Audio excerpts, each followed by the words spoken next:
بسم اللہ الرحمن الرحیم اللہم صلی علی سیدنا مولانا محمد معدن الجود والکرم وآلہ وبارک وسلم الصلاۃ والسلام علیک رسول اللہ صلی اللہ علیہ وسلم۔ نکاح فاسد سے حرمت مصاہرت ثابت نہیں ہوتی۔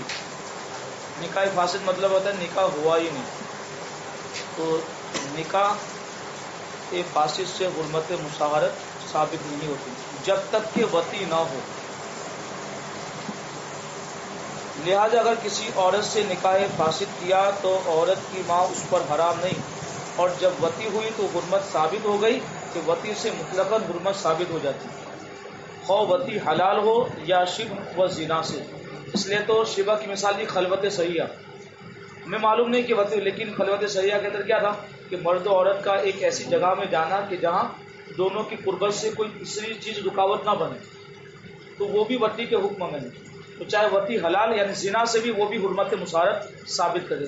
حرمت مصاہرت سمجھے نا، کہ اس عورت کی جو لڑکیاں ہیں اور اس کے جو ماں باپ یعنی اس کی ماں ہوگی اوپر، پھر جو خالہ ہے، یعنی زنا سے بھی یہ سب رشتے حرام ہو جائے گا، یہ سمجھو۔ مثلا بیع فاسد سے خرید ہوئی کنیز سے یا کنیز مشترک، کنیز سمجھتے ہیں پہلے کے زمانے میں جو عورت خریدی جاتی اس کو کنیز بولتے، باندھی، یا کنیز مشترک یہ جس میں 2 یا 3 لوگ یعنی بھاگ ہو، جیسے ایک جانور کبھی انسان اکیلا خریدتا، کبھی 2-3 لوگ مل کر خرید لیتے، اس طرح کنیز مشترک کا مطلب کیا ہے کہ چند لوگوں نے پیسے لگائے۔ یا مکاتبہ، مکاتبہ کہتے ہیں کہ مالک نے لکھ دیا ہو کہ اتنے پیسے اگر تو مجھے دے دی گی تو آزاد ہو۔ یا جس عورت سے زہار کیا، زہار اکثر میں کیا ہوتا ہے، شریعت کا ایک حکم ہے کہ انسان نے کبھی اگر یہ کہا کہ یہ عورت یعنی اپنی عورت کو کہا تو میری ماں کی طرح ہے، تو اگر اس معنی میں کہا ہے کہ جس طرح ایک انسان کی اس کی سگی ماں اس پر حرام ہے، تو وہ مسئلے کے اعتبار سے کہا ہے تو وہ ہمیشہ کے لیے حرام ہو جائے گی۔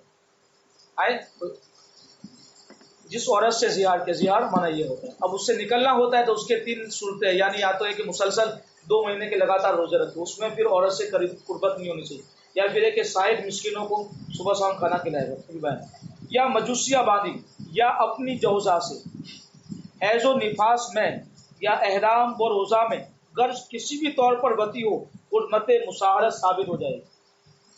آئی بات سمجھ میں؟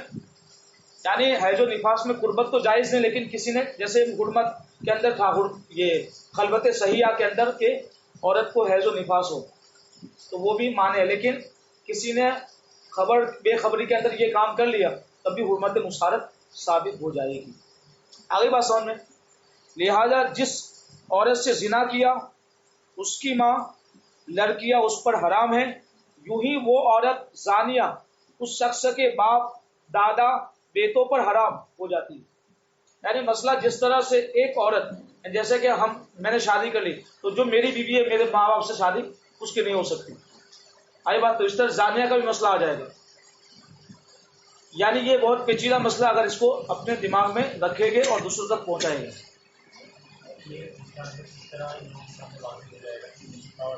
ہاں بات میں یہاں پر بیان کر دوں کہ جو حکومت مشاہرت کے مسئلے چل رہے برابر، کہ وہ عورت ہم پر اور اس کے ساتھ ہمارا تعلق ہو گیا، مشاہرت کس کو کہتے ہیں وہ تو سمجھ میں آ گیا سب کو، سسر والے رشتہ برابر، کہ کس عورت کے ساتھ ہماری، لیکن یہاں جائز رشتہ کیا کہ حرام کا رشتہ کیا وہ دیکھنا۔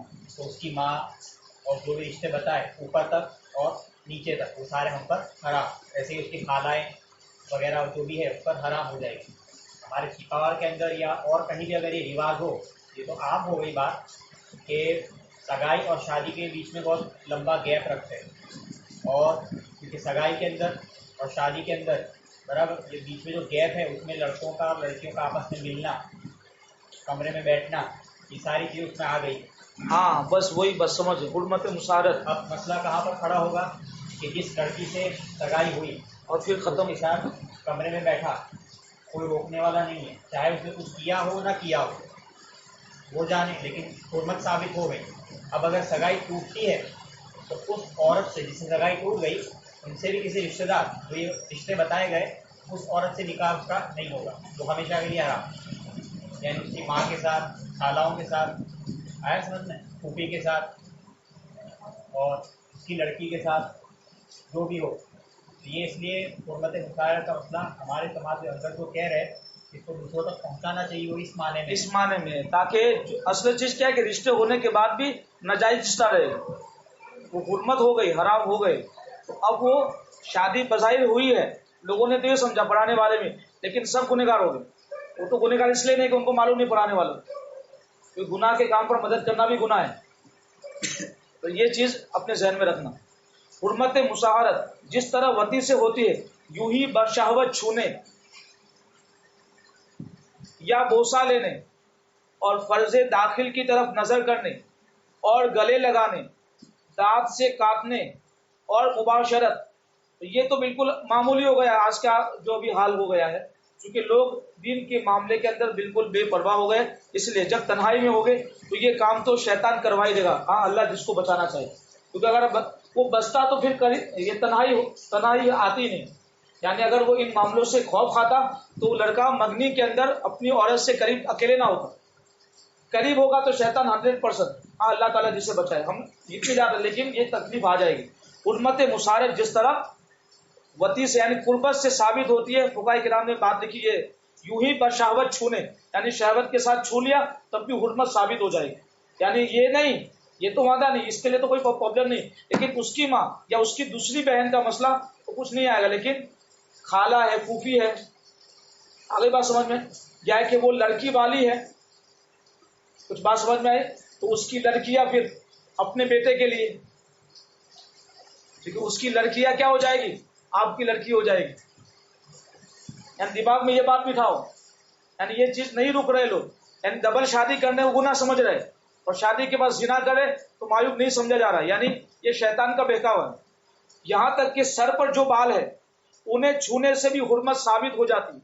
سر پر جو بال ہے عورت کے، انہیں چھونے سے، اگرچہ کوئی کپڑا بھی حائل ہو، کپڑا ہے دوپٹہ، مگر آپ سمجھتے ہیں آج کیونکہ شریعت نے کیا حکم دیا کہ اگر ایسا دوپٹہ عورت نے اوڑھا کہ جو بالوں کی جو کالا پن ہے، ننگت ہے، وہ نظر آ رہی ہے تو نماز نہیں ہوگی. تو ایسا کپڑا اگر ہے تو ایسا ہی پہنتے ہیں اس کو. مگر جب اتنا موٹا کپڑا کہ حائل ہو کہ گرمی محسوس نہ ہو، میں کہتا ہوں یار شاہد بھائی جو ایسے کام کے بالکل قریب ہے وہ ایسے کپڑے پہنتے ہی نہیں.